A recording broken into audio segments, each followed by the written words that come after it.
comentando. En la 4, yo por ejemplo respondí que se llama la atención al objeto y no al sujeto. Estaría bien la respuesta, sí, sí, ¿no? En la... La que dice, la 4 dice, el sujeto es quien realiza la acción determinada por el verbo. Y dice, ¿qué ocurre en una construcción pasiva? Es como que se revierte, ¿no? En vez del sujeto pasamos al objeto. Claro, es como que ahí yo se los muestro porque encontré justo una página que muestra cómo hacer ese pase. Pero básicamente lo que haces es mover lo que sería el objeto en cualquier oración activa. Pero vamos a hacer el ejemplo. Así se ve más fácil. Ay, me salen los cartelitos y no puedo. No muevo la pantalla con los cartelitos. Ahí. Si yo pongo... O lo vamos a hacer en castellano.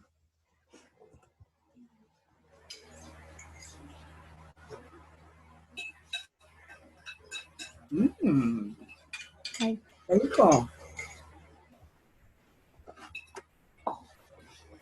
Si yo digo que mi papá está lavando el auto, es una oración activa porque recae, o sea, el sujeto de esta oración es mi papá.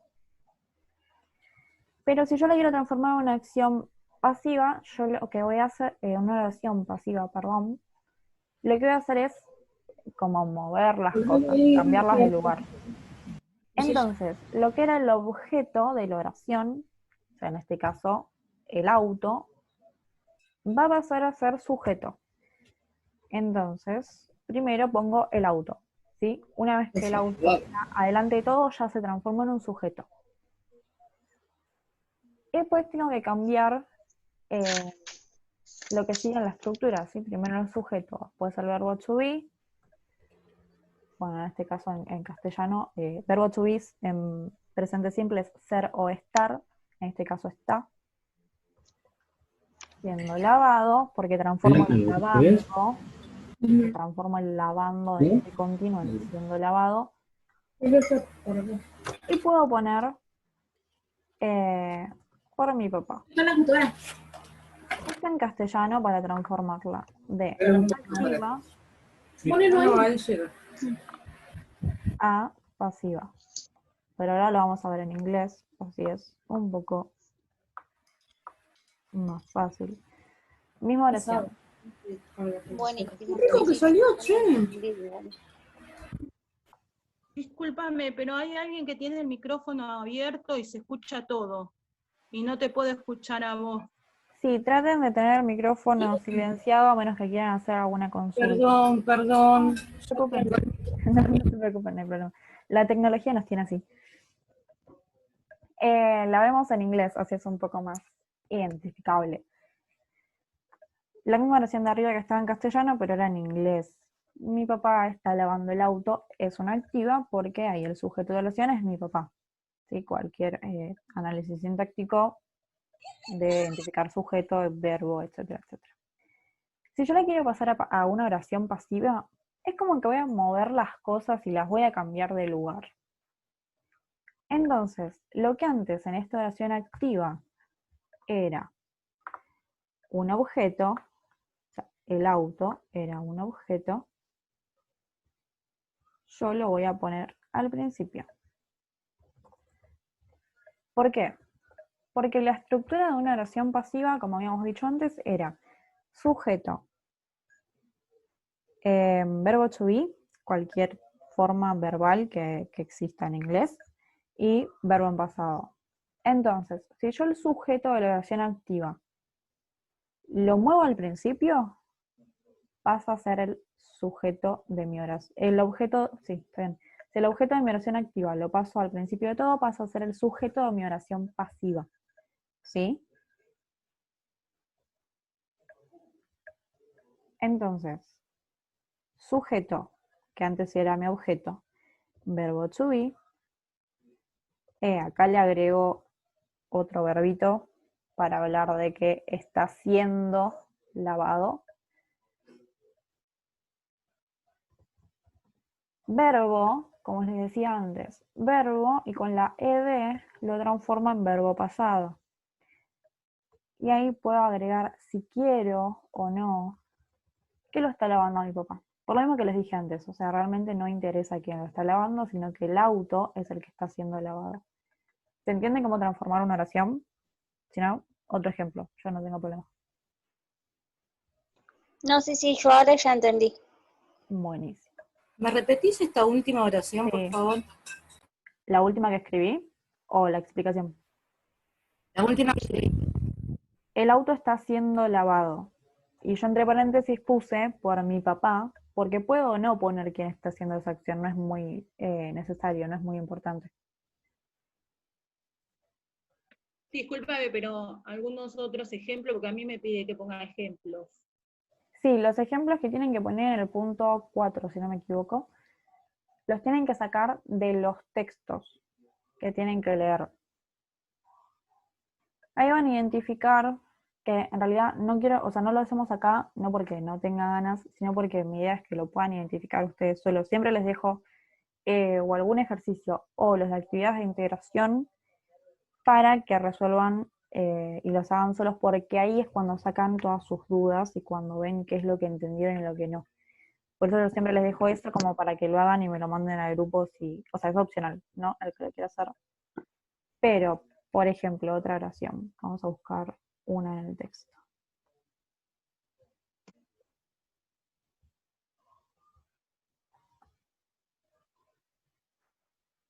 Ah, el punto 5 era, no el punto 4.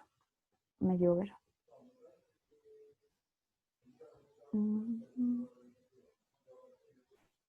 Ah, yo había visto uno. Si alguien tiene alguno, me avisa. Acá, mira. Si lo puedo marcar. Acá.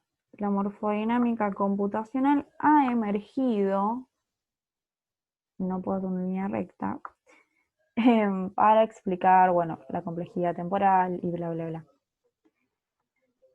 Acá, ¿cómo me puedo dar yo cuenta de que es una oración pasiva? Y es esta una de las preguntas más normales, es, ok, tengo un sujeto que no es un sujeto como tal, como habíamos dicho antes, no es él, no es ella, no son los investigadores, digamos, no está explícito, sino que en realidad es un sujeto, porque un objeto, perdón, porque la morfodinámica computacional, o sea, no es una persona, digamos, ¿no? En contexto,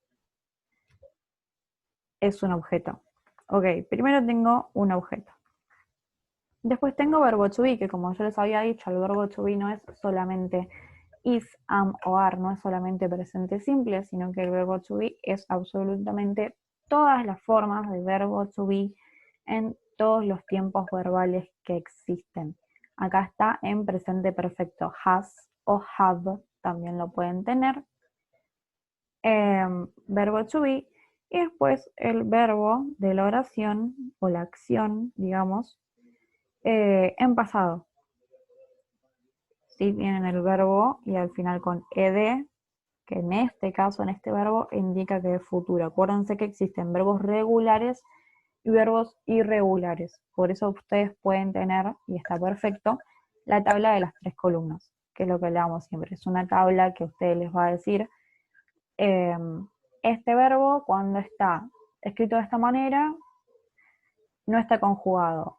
Pero si está escrito de esta manera, está en pasado. Y si está escrito de esta manera, puede ser o se puede usar para determinada cosa. Esa es la tabla de las 3 columnas. Y hay una para verbos regulares y otra para verbos irregulares. Pero por ejemplo, esta sería una frase. O sea, tienen un sujeto que pasó a ser un objeto que pasó a ser un sujeto, perdón. Después tienen un verbo to be, que en este caso es presente perfecto, y después tienen un verbo, una acción en pasado. ¿Sí?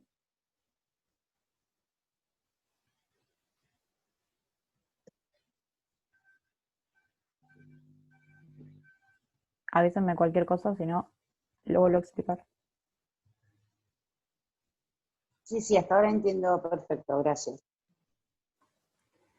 Entonces, volvemos al Power. ¿Qué es? ¿Toda esta parte se entendió? El tema de la diferencia entre una activa y una pasiva. Sí, sí, es así. Yo estoy esperando el punto 5 nomás. Ya vamos, ya vamos. Así que ese sí. Todo lo vamos a ver, así que no se preocupen. Punto 5, lo que básicamente es lo que vimos recién, que dice cuál es la estructura de una construcción pasiva. Y es esto: un sujeto, un verbo to be y un verbo principal en participio pasado. Y acá es como, ok, buenísimo, pero ¿de qué o sea, cómo me doy cuenta yo cuando una es activa y cuando otra es pasiva? Yo acá les puse una activa y una pasiva. O sea, la misma oración en activa y la misma oración en pasiva. La primera frase que está en activa tiene un sujeto, que es they, tiene un verbo y está en presente. En este caso igual, ¿eh? Voy a poner verbo nomás. Verbo y después tiene un objeto. ¿Sí? Y bueno, tiene un tiempo esta, pero no es necesario que haya, así que no lo vamos a agregar. Y la pasiva tiene un objeto que en realidad se convierte en sujeto, así que vamos a poner un sujeto. Verbo to be y el verbo en pasado. Esta es la diferencia estructural entre una frase activa y una frase pasiva.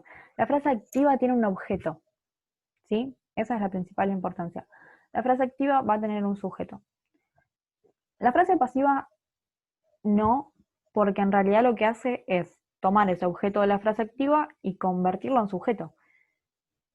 Entonces no va a tener ningún otro objeto.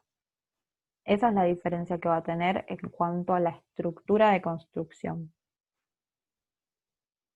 Ahora, después está lo que nosotros hablábamos antes, ¿sí? Del hecho de que una frase activa se enfoca en el sujeto, se enfoca en quién hace la acción, y la frase pasiva se enfoca en sobre quién se hace o sobre qué se hace esa acción. ¿Sí?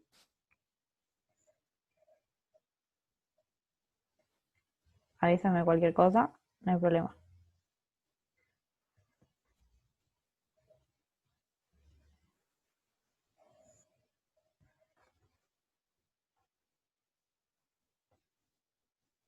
¿Se entiende mejor?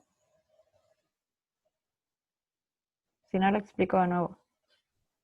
Yo estoy en que no entiendo una parte. Sí, no, En el pregunta lo que que los quieras. dos viste que dice verbos, pero en uno dice verbo to be, en el otro no. Exacto, porque ahí vamos a marcar la diferencia.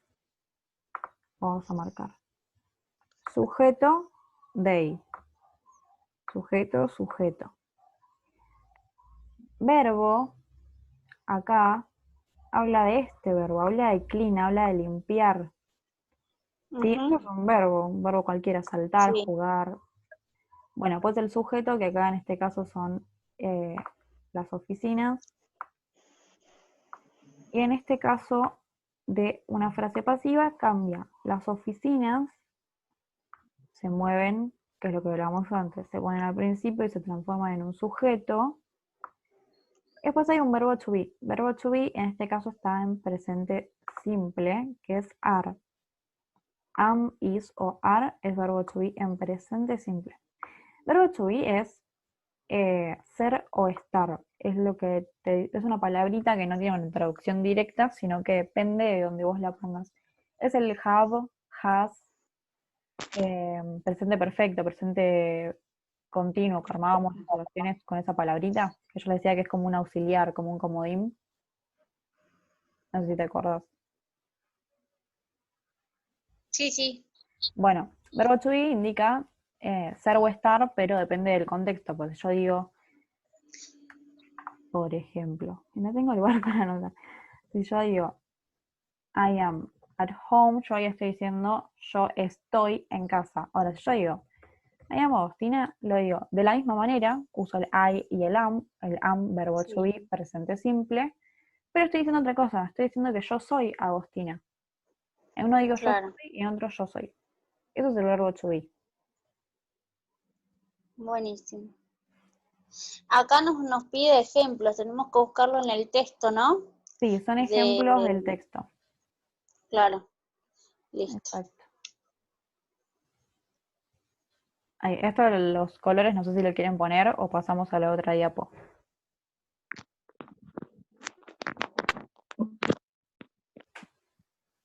No, yo tengo una confusión con, Sí. con la pregunta, porque vuelvo a ver esto y, viste, en la 2 que dice marcar el sujeto, Sí, ahí volvemos a la 2. sí, que dice, ¿cuál es el sujeto de la oración A? Entonces dice, en el pasado identificamos un conjunto de genes llamados genes ABC. Sí, Entonces, yo había puesto como de sujeto un conjunto de genes, claro. porque ¿qué Sí, identificamos? Un conjunto en el pasado, un conjunto de genes. claro, sí. No está mal la interpretación que le diste. El tema de siempre cuando hacemos esa pregunta es pararnos. Ay, Porque no nos dice que marquemos si es, dice sujeto, no dice si en exacto. voz va. No, exacto. Está perfecto lo que estás preguntando. Siempre que tenemos que siempre la mayoría de las veces, en general, la regla para identificar cuál es el sujeto de la oración es que, por lo general, insisto con por lo general, el sujeto va a estar antes del verbo, por la estructura en la cual se arman las oraciones en inglés, ¿sí? Entonces, siempre para hacer esa pregunta, que está perfecto que se la hagan y es una regla que está buenísima para no cometer errores, es frenar justo en el verbo. En el pasado nosotros identificamos. Me freno en identificamos. Ok, ¿quiénes identificamos? Nosotros. Ahora, si yo quisiera identificar, si yo quisiera de esa oración determinar cuándo se hizo, en el pasado nosotros identificamos. Freno. Y voy a cambiar la pregunta. ¿Cuándo identificamos? Es según lo que yo quiera saber. Pero la regla que yo les doy siempre, la trampita, digamos, así entre comillas, es eso, frenar justo en el verbo. Entonces, en la segunda oración, lo que pasa es que, bueno, el trabajo está dirigido, bla, bla, bla, bla, para estos genes, cómo estos genes se activan, o cómo son activados en realidad. Me freno. Ok, ¿quiénes son activados? Los genes. Ese es mi sujeto. ¿Se entiende? A la 2. Sí, fui a la 2 para explicar esto de la preguntita.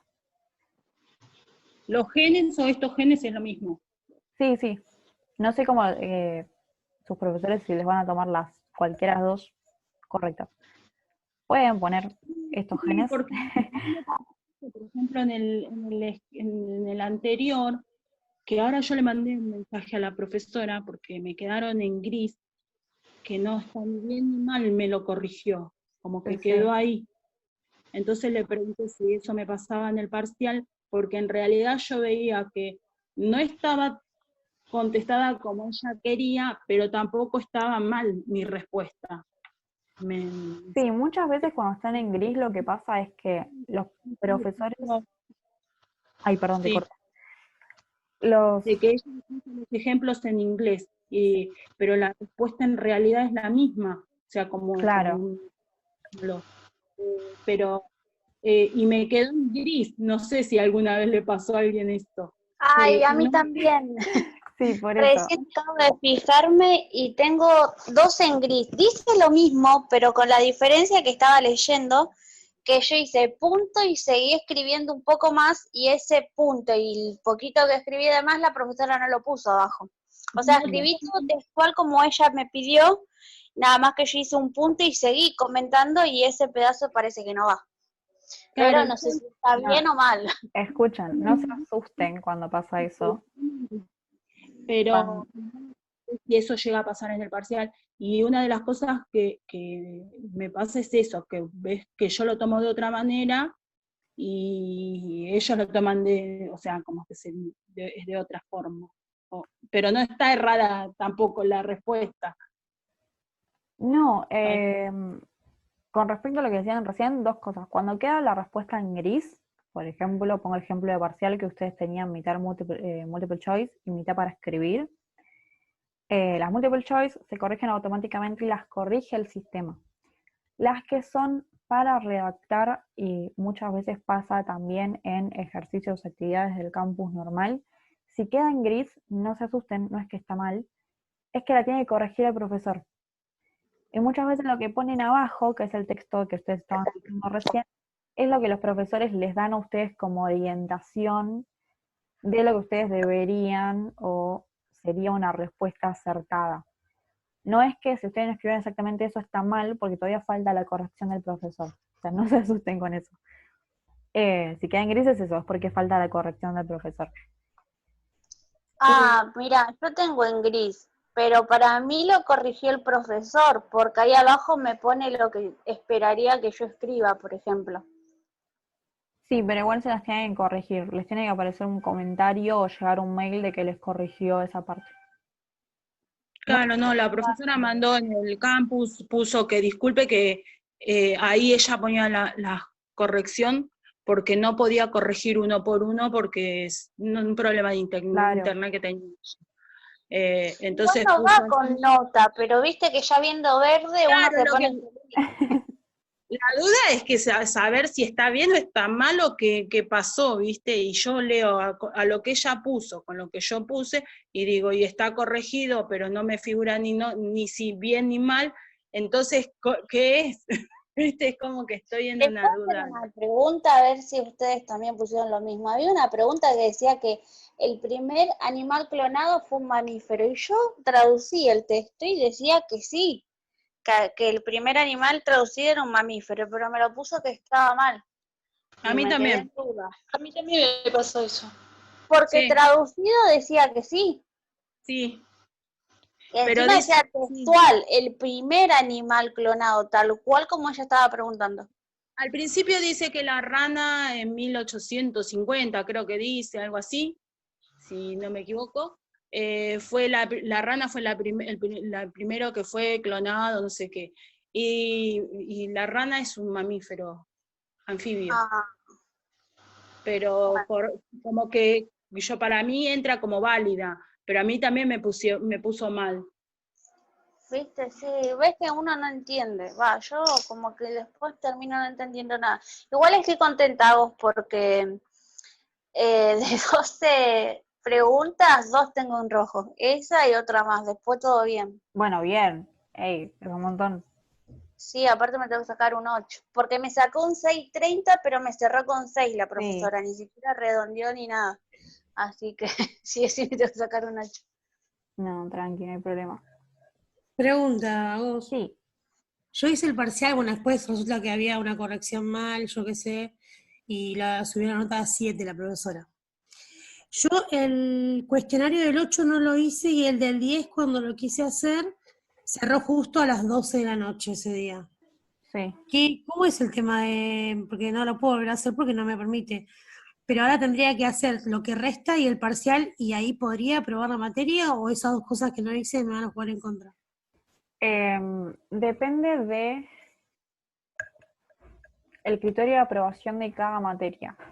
Cuando ustedes arrancan una materia, siempre, sí o sí, el profesor en la presentación les tiene que contar a ustedes cómo es el tema de la aprobación. Muchas veces están en la misma pestaña de presentación o hacen una parte. Por ejemplo, en PHA, en historia, lo hicieron aparte, como para que no se mezcle entre tantas cosas. Y ahí les cuenta cómo es el tema de la aprobación. Por lo general, hay que tener un par de actividades aprobadas, si no me equivoco es el 75% de actividades Sí, así. aprobadas, sí. Y las que no están hechas, nada, cuentan como desaprobadas. Pero siempre teniendo un 75%. Yo creo, pero eso es a nivel personal porque no sé cómo es el criterio de aprobación de cada docente que tienen ustedes. Claro, Pero, yo estoy con Bioca. ¿qué? Yo tengo a la profesora Bioca. No la conozco. Pero calculo que con solamente 2 actividades sin hacer, no es como que hay un super margen de de que vas a desaprobar, digamos, si haces las siguientes actividades, si haces el parcial, está bien, la realidad es que no deberías de desaprobar la materia. Pero siempre consúltenlo con cada profesor, digamos, cada caso particular, siempre es mejor quizás preguntarlo, más que nada porque hay profesores que es como que, bueno, hay un criterio de evaluación, pero a la vez tienen en consideración determinadas situaciones. Siempre es mejor plantearlo y consultarlo con cada profesor y que les cuente cómo va a ser. Gracias a vos. De nada, nos queda la última, si no me equivoco. Sí, la última. Ah, bueno, dupliqué la diapositiva. Es la misma, bueno, es lo que lo que habíamos hablado, ya no se habla a esta altura. Lo que habíamos hablado de la estructura de construcción. Mi preocupación es la diferencia entre la estructura de una frase activa y una pasiva. ¿Se entendió? Sí, yo entendí. Ah, buenísimo. Sí, yo también. Genial. Y después tienen, les voy así como para que lo vean. Punto 6 del texto 2, identificar lo que es una explicación, un argumento, una hipótesis. Eso tiene mucho que ver con lo que vieron antes. Ay, pasa la gente y me toca y no se escucha nada, perdón. Ay, sí, acá también pasa lo mismo. No, yo doy clases a la mañana y es imposible, entre que pasan todos los El huevo aviones. y el chipa.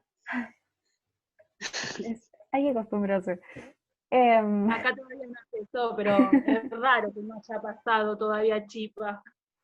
Pasan como 5. Es que me pierdo. Punto 6. Leer el texto 2, identificar, bueno, una explicación, un argumento, una hipótesis, tiene mucho que ver con lo que ya vieron antes. Los que nunca vinieron a una clase, es lo que vieron antes en el manual. Y punto 7 tiene que ver con punto 6. O sea, 6 y 7 están juntos. Que lo que voy a explicar yo es esto que habla de indicadores. Subrayan en el texto los indicadores que les permitieron identificar los elementos del punto 6. Voy, por ejemplo, al punto 2, al texto 2, perdón. Yo había encontrado... Siempre pierdo. Yo no sé por qué no me marco las cosas, pues después no sean como yo, márquense las cosas.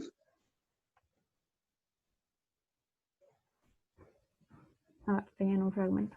Ahora sí.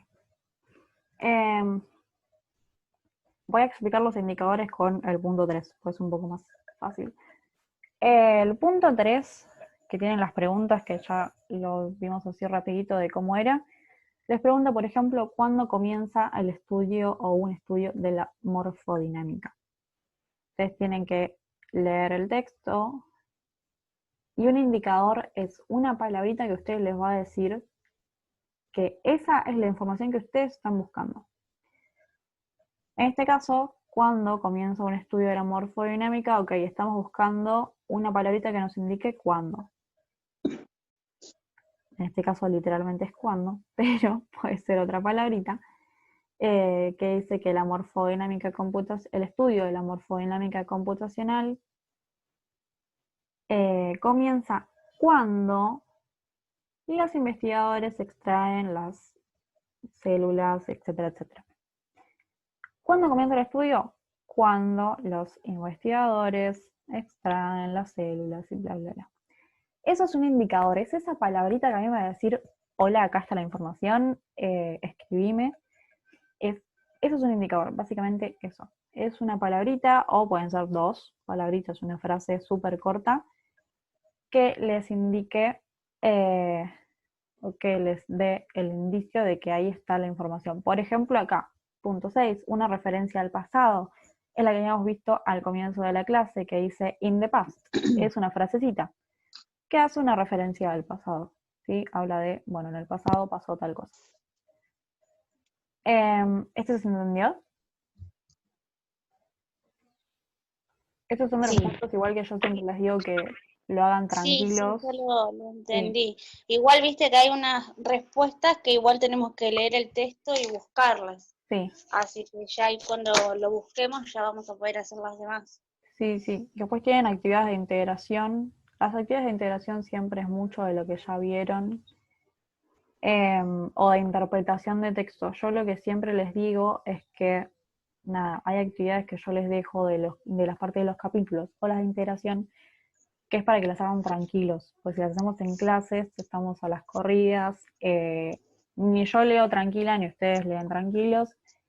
Entonces, yo siempre lo que les digo es, bueno, hagan estas actividades, lean la cantidad de veces que necesiten, tómense el tiempo que ustedes necesiten, y cualquier cosa, cualquier duda que tienen, lo mandan al grupo. O me mandan un mensajito a mí si no lo quieren pasar al grupo, no hay problema, yo respondo lo que necesiten. Pero bueno, esa es la segunda parte. Y ya después deberíamos empezar con el capítulo, el próximo capítulo. ¿Todavía hay más clases de inglés? Todavía hay más clases de inglés. Todavía tienen el agrado de escucharme y escuchar a los camiones que No, no pasan. por vos, para nada. ¿Cuántas clases son? ¿Tenés idea? Ya te digo cuánto queda el capítulo. Yo creo que estoy media mareada, porque ahora la semana que viene, no sé si leyeron ustedes, pero pusieron que ya viene el modelito de segundo examen, Sí, es en que la clase queda, 12. Y la otra clase, que sería la 13, creo que ya es el examen. es que les queda nada más un capítulo. O sea, queda el último capítulo. ¿Cuánto? Capítulo 5 queda nada más, que es re cortito. Ajá. Ok. Tengo una consulta. Sí, Cuando vos haces por ejemplo, ¿no? Cuando tenés que contestar acá, ¿se lo puede contestar en inglés o se lo tiene que contestar en castellano? no sé cómo se los están tomando ustedes. Yo no estoy cursando ahora inglés. Los que hicieron actividades, exámenes, ¿saben? Lo que pasa es que ahora nos dejó Tiene hacer que estas contestar en castellano, siempre. ¿Cómo? Español. En español. Claro, en español, tal cual. No entendí. Tienen que Cuando te contestar en dan el español. parcial, para que vos desarrolles, es todo en español, tu Claro. desarrollo. Ah, no, bueno, acá se preguntan las preguntas del libro y entonces digo yo, ¿cómo la contesto? ¿En inglés o en castellano? O se las pongo en las dos formas. Lo que es de desarrollo, por lo que acaban de decir recién, en Esa de que castellano. dice, ¿cuándo comienzo un estudio de morfodinámica y eso? Acerca del texto, del texto 2. Sí, Eso. calculo que es que todo lo que tienen ustedes en realidad hasta está preguntado en castellano. Lo que tienen en inglés es teoría y textos, así que las Claro, respuestas y demás claro, yo las haría directamente en castellano. en castellano. Claro, Bueno. sí, todo lo que te da para desarrollar. Sí, todo se responde en castellano, pero bueno, uno traduce la parte del texto que está en inglés y es como que yo copio, digamos, lo mismo que dice ahí, pero en castellano. Y sí, porque al menos yo no sé nada de inglés, así que traduzco y copio, porque no sé si por ahí pongo una palabra de más o Bueno, eso también me pasa a mí, porque por ahí digo, bueno, para no copiar textual a lo que me dice el traductor de inglés a español, para que vea que no me copié, digo, bueno, le voy a cambiar algunas palabras. Pero es como la ley, le cambiaste una palabra y por ahí ya la profesora no te lo toma como válido. Claro. Claro, bueno, en mi caso, el profesor me pidió, por ejemplo, solamente, solo lo que dice en el texto. Ok, dije yo. Ay, no, Buscarlo en el Google, buscarlo en el traductor. No, no se preocupen, si les preguntan en castellano, respondan en castellano. Es la lógica, digamos, ¿no? Claro, Es lo que todos decimos, es como, bueno, me preguntan en castellano, ¿a qué le responden? Castellano, porque sí, respondan en castellano directamente. Ya los exámenes y demás que hicieron también los hicieron en castellano. sí. Así que bueno, nada, eso. El 6 y el 7 les queda para hacer. Si tienen alguna duda, lo mandan al grupo, no hay problema. Me mandan un mensajito y si necesitan que hagamos una llamada, lo hacemos, no hay problema. Y hoy es viernes. Yo lo que les había dicho es que si quieren juntarse, no sé, mañana a la tarde, porque quedaron un montón de dudas o porque van haciendo los ejercicios y tienen dudas, mandan un mensaje y hacemos otro Zoom, no hay problema. Ay, Ok. sí, eso estaría bueno, porque yo esto, ponele, ahora estoy viendo, abrí la clase mientras vos estabas hablando, lo que tenía que hacer, y bueno, estoy leyendo y estoy haciendo algo, pero estaría bueno mañana hacer otro Zoom. Yo no tengo problema. Dale. Bueno, millón de gracias, No, de nada. Sí, muchísimas gracias por el tiempo y darnos varias explicaciones hasta que entendamos. Sí, mal. La verdad es que la tomamos. No, lo que necesiten, cualquier cosa saben que me mandan un mensajito. Dale. Bueno, chao chicas, buen fin de semana. Igual, gracias.